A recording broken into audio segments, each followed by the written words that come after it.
Hi, this is Doug Crowe. Welcome to Vet and Validate, how to make sure your book actually is positioned properly and hopefully pre-sell about 10,000 copies or more if you do this right. So let me walk through the worksheet and the overview here. So when you go through these worksheets, you can actually fill them out and use them. Oftentimes we get programs and PDFs and ebooks and we go, oh, that's cool because it's free and it just sits on your desktop or laptop. Don't do that. Actually take a look at what I'm presenting here and do it. If you run into a block or have a problem, just drop us a line. I'll be happy to help you out. So first of all, let's go through this thing. Brainstorm to rainstorm. A lot of people talk about brainstorming and getting an idea for their book, but they don't have a method and a process to pull that off. So I'm going to suggest you take and set your ego aside for a moment and focus on your actual readers and customers. Ask them. Ask them what is important to them, what problems they have. Take some time and actually pretend you don't know a thing about your topic and get actual feedback, data, and most importantly, the actual words they use in describing their problem, what solution they've tried, etc. And if you want to run a poll, it's really easy to do this on LinkedIn. Just go there, contact some people and tell them I'm doing a quick survey. And in exchange for your time, I'll give you the results of the survey. It's very, very simple. Once you've done that and you've got some ideas about your theme, you can go ahead and do the most important thing, which is judging a book by its cover. Point two. Unlike grandma, whose advice is usually pretty good, we do judge a book by its cover, even though we're told not to. It's our first impression. It's a marketing piece. It sets the tone and style. And most importantly, it gets the intrigue into the person's brain to get them to go, okay, this book caught my attention. Now what? Do I flip it over and read more? Do I look inside? Do I actually buy it? A bad cover never gets the inside of the book read. It just doesn't happen that way. It's human nature. It's marketing. It's your entree. It's your hook. It's your headline. The title and cover are vital. So once you've got an idea, don't just go to Fiverr and whip up something easy. Take the time and create 10, 12, even more covers and test them. Ask people about their opinion on what they like, what they don't like. We do this extensively at our company, and we generally take that survey to, 50, maybe even 100 people to find out which cover is actually going to work. And then once we get our top two, we're on a more defined poll to our targeted audience to find out which cover they like better. And that takes us back to the third section, which is called polling for profits. So when you get those things set up, there are top two choices that you like. Don't make them so different that they're completely different covers. Make sure you're changing just one or two critical elements, whether it's a title, subtitle, a color, or a font. Don't change everything completely. Just make one small variation and run a test on that. And once you've got 51% or more voting on one, you can test a second set. Hey, I've tested the fonts. People like this font better. Let me run the poll again to a targeted group, the exact same target who want to have read it, and ask them about an image or a title or a subtitle, something like that. And you can do that 2 or 3 or 4 times. It's probably difficult to do it to the same audience. They might want to select a new audience each time. But if some of those people are interested in your topic, and they might chime in and give you some more ideas on that.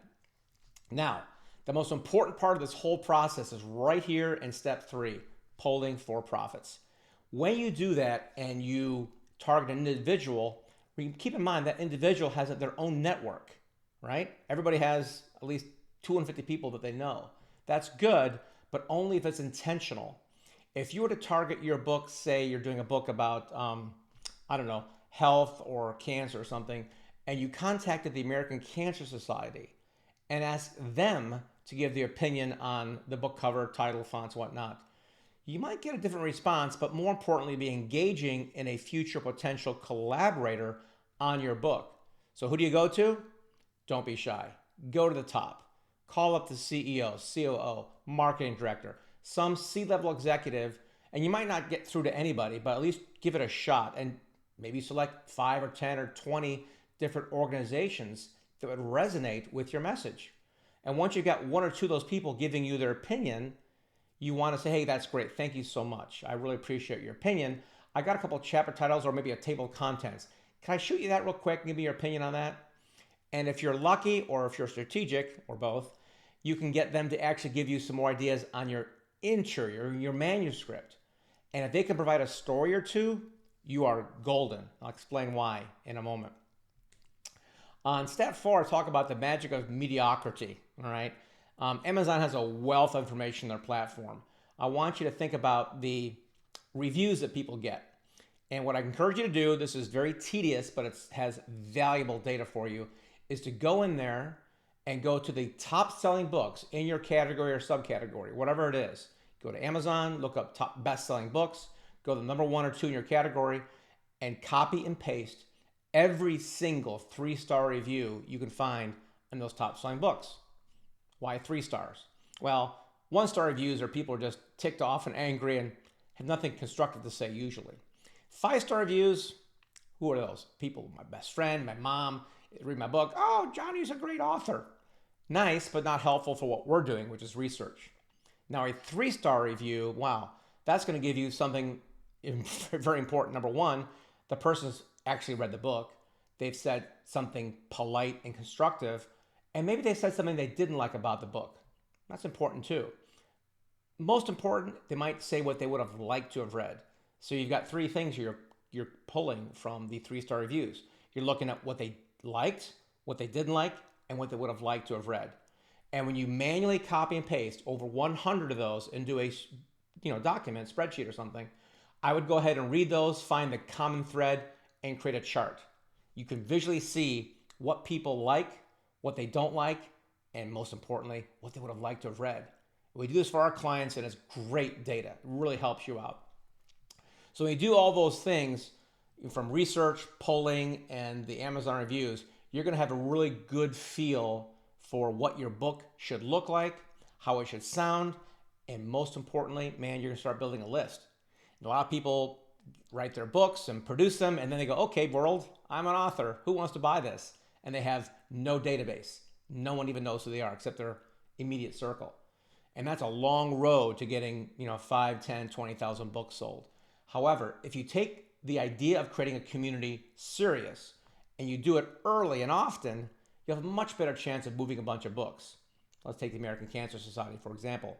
If you took your concept very early, before a single word is written, and have some large nonprofits, associations, trade groups, even corporations come and give you their opinion on your cover, title, fonts, table of contents, and you get even just 1 or 2 of them to give you some ideas, some constructive ideas, maybe even a story or 2.